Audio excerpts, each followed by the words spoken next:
Ladies and gentlemen, welcome into the very first episode of my brand new podcast, Tables, Tailgates, and Toploaders. I'm your host, TB, aka Tim Beardsley. Now, whether you're a wrestling fan or what they call a mark, if you will, a member of the Bills Mafia, or whether you're a cardboard enthusiast, you have come to the right place. I'm here to merge all three of these awesome hobbies together. Now, you're probably asking, what the heck am I getting myself into? Well, let's start out by talking about what this podcast isn't going to be. Now, usually if I'm given a choice between do you want the good news or the bad news, I will always opt to take the bad news first. So right off the bat, here we go. This is what it's not going to be. If you're here for the latest analysis, let's say, hey, guess what? The Bills just signed Elijah Moore. How many balls is he going to catch this year? What's his 40 time? Blah, blah, blah. This ain't the place for that. I have no idea what the answers to those questions are. Is he good? Is he bad? We shall see. If you're here for me to give you a detailed breakdown of every single episode of Raw, SmackDown, NXT, Dynamite, Collision, TNA, the list goes on and on and on, New Japan, you won't find it here. In case you haven't checked, there is so much wrestling out there, and I don't have time to watch it all. In fact, there's probably 12 plus hours a week of your main shows. I don't have time for that. If you're looking for information on whether I can give you intel on what NBA sixth man you should be buying in the card market so you can flip it in 6 weeks and make X amount over what you paid for it, I don't have that information for you either. So if I'm not here to break down film, analyze plays, dissect matches, or yell about grading cards and conditions, what am I doing here? Well, I'm here to talk about these three awesome aspects of my life. Three ridiculous passions of mine that make me feel stuff. Yeah, that's right, feel.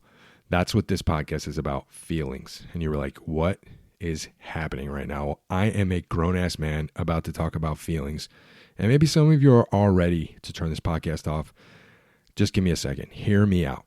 These passions, these hobbies, these parts of our lives, guess what? They're supposed to make you feel something. If they don't, then why are we doing any of them? Why do we watch? Why do we go to games?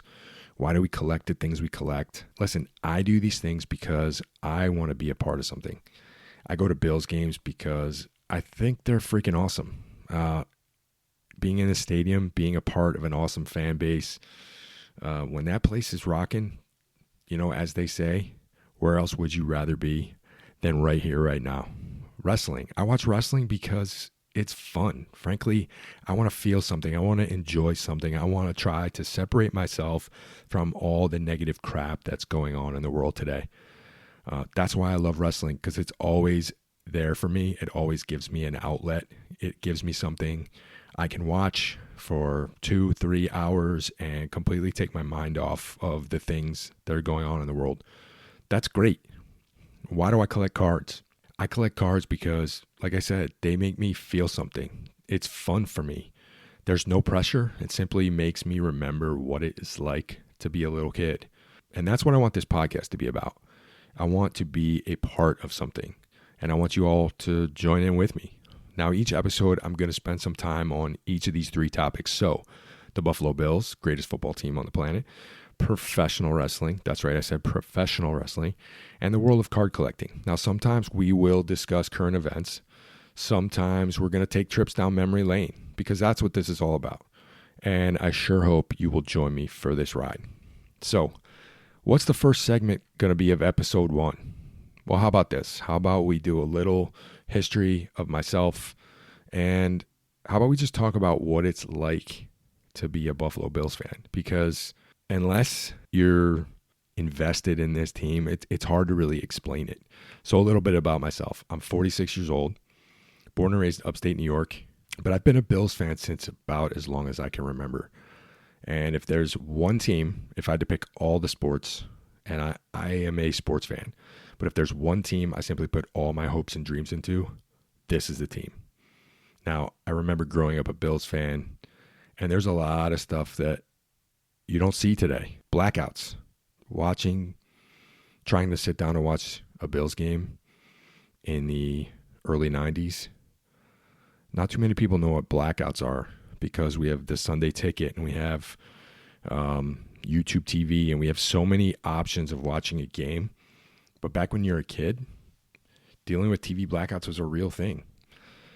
I remember cutting out player pictures from the Rochester DNC, Democrat and Chronicle. That was a local paper back then. And basically plastering my walls with these pictures of football players, articles. I would tape them all over my wallpaper. I'm sure my parents loved it, but they never said a word. So I remember it all. I remember growing up. I remember listening to games on radio. I remember so many things. Going to the stadium. My first game was against the Steelers. I remember my dad taking me there. Like, you had vivid memories of these things. So to be a Bills fan, there's two words I would use to describe what it's like. Those two words, loyalty and heartbreak. It really comes down to those two words as far as I'm concerned. Now, when you're a kid, like I said, 46, so I was born 79. The team was really getting good in the late 80s, and they hit their stride, obviously, with Jim Kelly and company. So the K-Gun, the high-flying offense, Thurman Thomas, Andre Reed, so many players. I mean, literally, it was kind of an abundance of riches looking at those early 90s teams. That team was awesome. So as a kid, you're flying high. The team was always great. The list goes on and on. 1991 comes around. I'm 11 years old. The Super Bowl against the Giants. That's when 11-year-old me learns what the word heartbreak means. And I know you're thinking, well, come on, you can't learn what the word heartbreak is from a football game. Well, that's not true, because I vividly remember watching that game. The Bills lose. Two words everybody knows. They're embedded in the history of the team. Wide right. If you don't know what wide right is, Google it, because I'm not going to go over that right now. But as an 11-year-old kid sitting in the couch, watching him miss that kick and then just bawling my eyes out, using a pillow to cover my face and just trying to hide the emotions of your favorite team losing, that's what heartbreak is. And so that first Super Bowl loss, well, it paved the way for, guess what? Loss number 2, loss number 3, loss number 4. It was brutal. Year after year between the Cowboys, the Redskins, it was crazy. Yeah, the NFC East, the NFC East, they had us time after time, 4 straight years. Brutal. And there's not a single other fan base that has ever experienced that before or since. It's kind of unreal if you really think about it. The team would go on, they would still be competitive on and off during the 90s until 1999. And that's when the loyalty portion of the program kicks in, because that's when things really kind of took a turn. That was the start of the 17-year drought, and it was mediocrity after mediocrity, quarterback after quarterback, mix in a few terrible teams here and there. But there were a lot of uninspiring, unawesome, if that's a word. I mean, you look at the early 90s team, and those teams were awesome, player after player, Hall of Famer. Yeah, there were a bunch of bums on these teams in the 2000s, and it felt like it never ended. 17 years is a long time. I look at my kids now. My son is 18. He's been a Bills fan, thank God. And imagining to have your whole life where you don't see a single playoff game. That's crazy, but that's such a big portion of Bills Mafia and Bills fan base. So 17 years is a long freaking time. And heartache didn't really even enter in the equation then, because it was just blah. It was just mediocrity and nothing was happening. And then 2018 came around. Obviously, we broke the drought 2017, but then 2018, we draft a man who many consider to be not only the savior of the team, but the savior of the city of Buffalo. And that sounds crazy to say, but people believe this. And that man is Joshua Patrick Allen. Yes, that's right. Joshua Patrick Allen. If you want to know how I feel about this man, just know that my kids bought me a life-size cardboard cutout of him for Christmas a few years back. And since that Christmas, he has been guarding my basement on patrol, on watch duty. He's not getting taken down anytime soon. He's up there, and it's glorious. But despite Josh helping to turn the page for the entire organization, heartbreak always seems to creep back in. And we talked about wide right, and there's also Music City Miracle, words that are iconic and heartbreaking for Bills fans. And then we get another one, and that's 13 seconds. 13 seconds. That game, one of the most amazing games I've ever seen, probably ever will see. And despite how amazing that game is, coming out on the heartbreak end of that game is painful. It's painful because of all the other history there. So don't even talk to me about Patrick Mahomes. I don't want to hear it. I don't want to hear how great he is. I dealt with Tom Brady for 20 freaking years and how he's the GOAT and this and that. And I don't care. I don't care about Patrick Mahomes. But for some reason, they get us in the playoffs. And that is what the word heartbreak means. It's time after time. It's getting your hopes up and having them come crashing down year after year. So to remain loyal to this team is kind of what being a fan is all about. So those two words, loyalty, heartbreak, that pretty much sums it up. We're going to dive deeper and deeper into this team as we go forward, but that's the basic intro for me when it comes to my passion and my fandom for this team. And now let's talk about the world of professional wrestling. And I made a point earlier to call it professional wrestling. This is not sports entertainment for me. I can't stand the way they use that label. I think it cheapens it, if you ask me. These are athletes. These are some of the best athletes in the world. And like I said, I'm 46 years old. It still bothers me when someone calls wrestling fake. And for some reason, I always feel the need that I have to stand up and try to defend the WWE or AEW or whomever to people who call wrestling fake or who laugh at me or make fun of me because I am a wrestling fan. And it's not like these billion-dollar companies need my help defending them when somebody calls wrestling fake. But, it bothers me because I have vivid memories again of wrestling dating back to when I was a little kid. I remember going to the Rochester War Memorial and seeing these larger-than-life characters play out in front of me. If you all remember the Bushwhackers, I remember watching as they would, grab the little kids in the front row on the gate, on the barricade there and lick their heads. And I'd just be like, what is this craziness?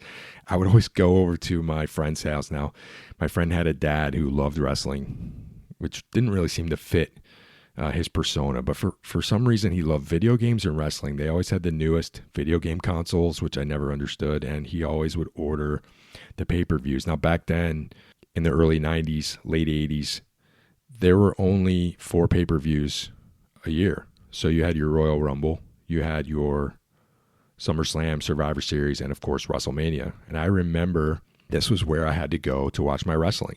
Watching Hogan Ultimate Warrior. I have memories of watching WrestleMania 3, obviously Pontiac Silverdome, Hulk Hogan slams Andre the Giant. Everybody knows that moment. I remember seeing it. I just can't remember the context around it.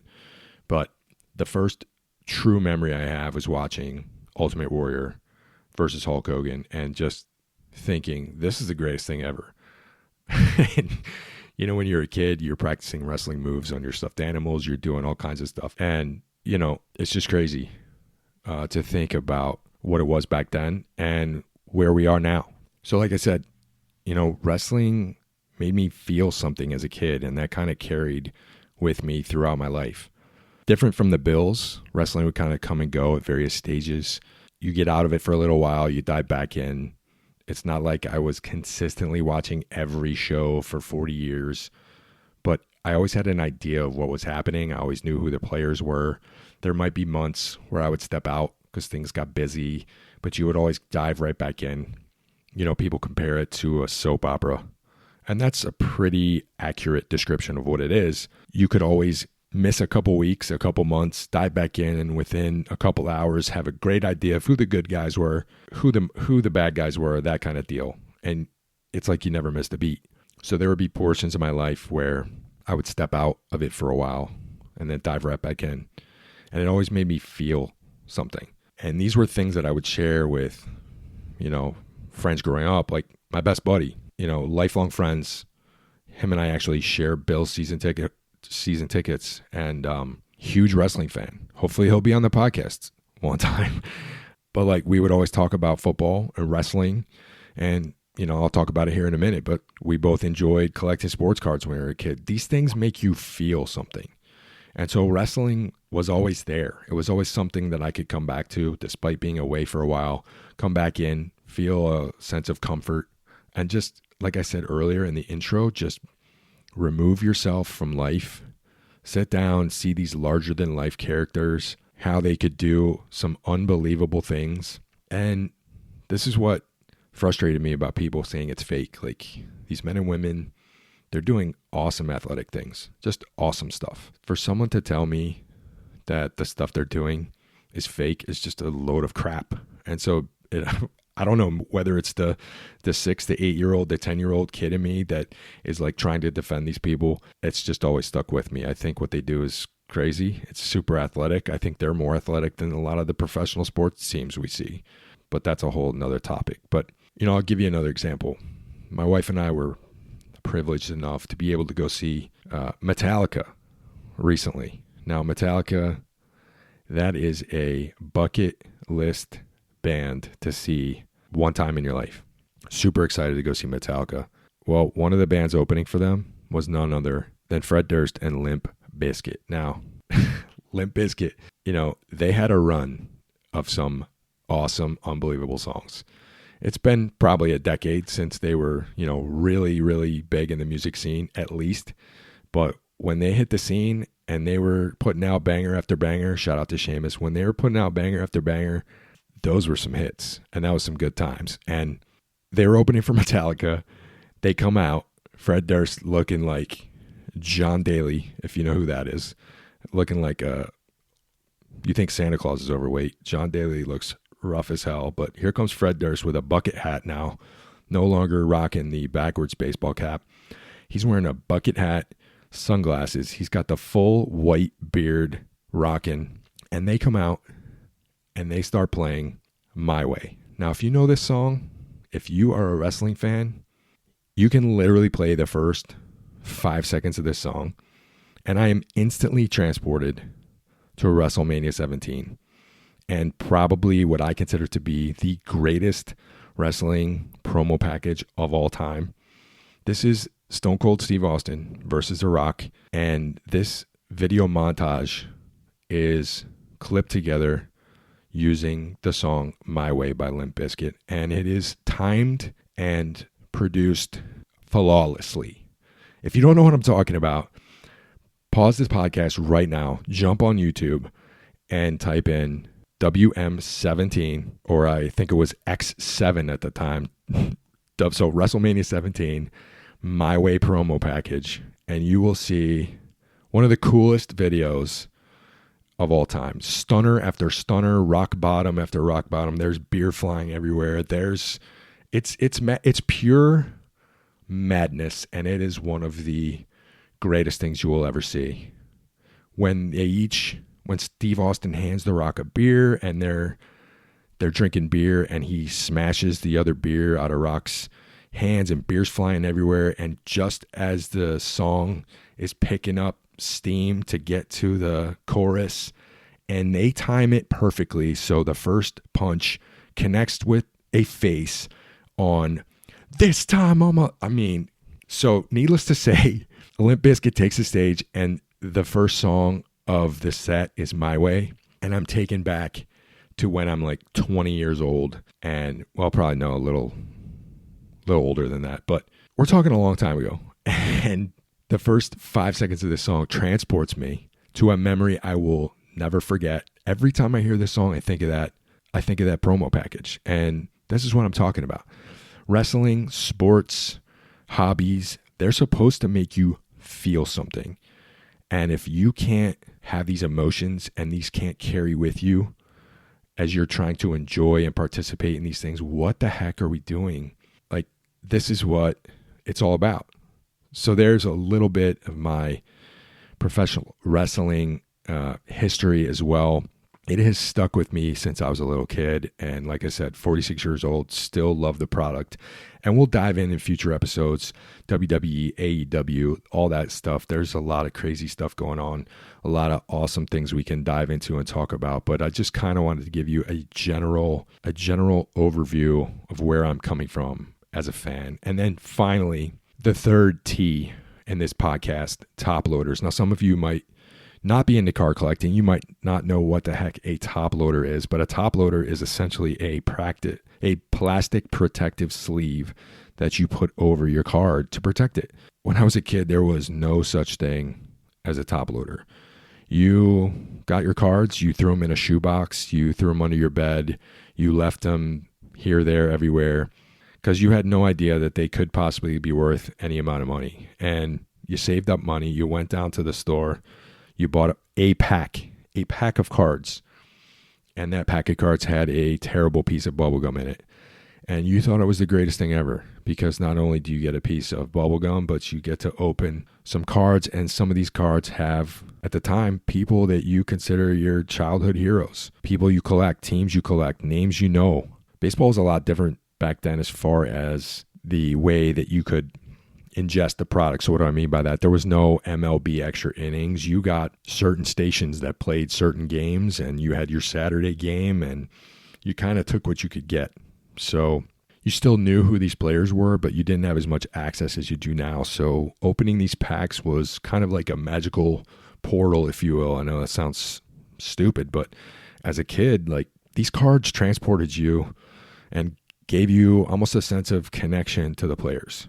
I collected a lot. I collected a ton of baseball cards, and believe it or not, I collected more basketball cards than anything. I was a huge basketball fan when I was a kid. Now, obviously, this is all tied to who I consider to be the GOAT, the greatest of all time, Michael Jordan, number 23, Chicago Bulls. You can still hear the Chicago Bulls entrance music, but I loved basketball cards because basketball was like awesome. It was the Bills, but then what was cool about basketball at the time was the bond I had with my dad watching Michael Jordan play. It was almost must-see TV. I remember watching pretty much every Bulls game ever, every playoff run, every championship, everything. We watched it all. So I was a huge Bulls fan, and I collected basketball cards because I loved the sport back then. So Skybox, NBA Hoops, those were the brands back then. 1991, 1992. Are those cards worth anything now? Probably not. I still have a ton of them. They're in much better shape than my baseball cards. My baseball cards were shoved in this round, circular plastic baseball-looking container that, the cards towards the outer circle would get caught on the lid of the container every time you closed it, and they just got beat to hell. And so we didn't really take care of our cards too much. But yeah, just having that fun, that connection to the players. Didn't really collect too much football or anything else, but it was baseball and basketball back then. And so I collected for a good portion of my childhood. And then for whatever reason, I kind of got away from the hobby until the beginning of 2024. For some reason, I got the itch to dive back into collecting. I really was getting back into baseball. I started doing a little more research on cards, and I was blown away by the amount of changes that had happened in the card collecting hobby. I mean, probably 25 years, if not more, that I had been away and I hadn't collected anything. So I dove back in now every year Topps releases a flagship product. So your flagship would be Topps Series 1, 2, and then they come up with an update. And they release these at different times during the year. So at the beginning of last season, I decided to open a box of Topps Series 1. And then I decided to try to launch a YouTube channel and make videos of me opening packs of cards because I was having a blast. It instantly transported me to when I was a kid, and the feeling of opening these packs and seeing the pictures and reading the backs of them, it made me feel like a kid again. And that's what it's all about. So I decided to go on a adventure and try to start a YouTube channel and document card openings and things like that. And it's been extremely unsuccessful so far, but no, I mean, it's been a slow growth over the last year, but it's been fun. And this is what I talk about in my videos. It's like, I'll open a product, I'll review it. My YouTube handle was Real TB Rips. So shout out to my YouTube channel. real TB, by the way, for Bills fans. My buddies would always call me TB, and my one buddy was a huge Michigan fan, so he loved Tom Brady. And I would always tell him, look, I'm the real TB. So that kind of carried over when I decided to start a YouTube channel, that I would be the real TB because I hate Tom Brady. But anyway, back to the cards. Yeah, I was noticing and finding that I was having a great time opening cards, and it brought me such a feeling of nostalgia. And that's something that you can't just find anywhere. So I started getting into it more and more. I started really diving back into the hobby and things like that. And so I branched out into wrestling cards. This year, Topps had Topps WWE Chrome 2025. I was lucky enough to get a hobby box and open that up and just remember having a blast.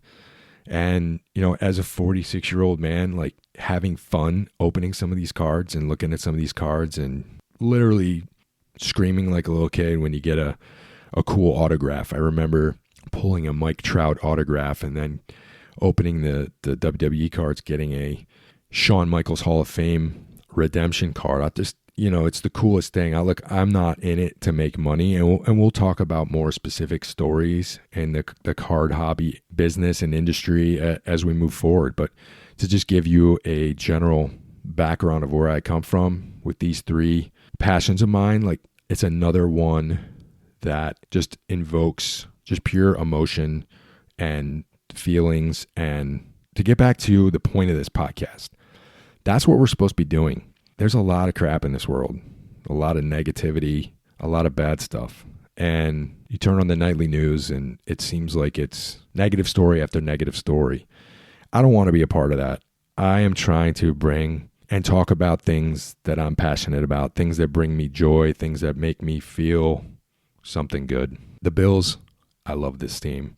Wrestling, it will always be a part of me. I love it. It makes me feel like a kid, and I love having fun. And then collecting cards. Yes, there was a huge gap in my life when it came to collecting, but it's like I'm back and having more fun than ever. And so these three things I want to share with other people. I want to talk about them. I want to participate with other like-minded individuals. So this is why I welcome everybody. This is going to be a good podcast. We're going to talk about a lot of stuff, but at the end of the day, it's about what we feel and how we feel when we do the things we love. And that's what it comes down to. I can't wait to dive into this journey with everybody. It's going to be fun. It's going to be exciting. We're going to have a good time. And that kind of sums up episode 1. So I wanted to have episode 1 be more of a standalone podcast where I kind of speak in general about these three passions of mine and not really timestamp it with anything current. I want people to be able to go back to episode 1 and listen to this and say and hear why we're here. So yeah, that wraps it up. That completes episode 1. It is officially in the books. I cannot thank you enough for joining me for this first episode, and I look forward to what we have in store. So until next time, whether it's ripping packs, breaking tables, or dropping elbows, keep doing what you love. And as always, go Bills.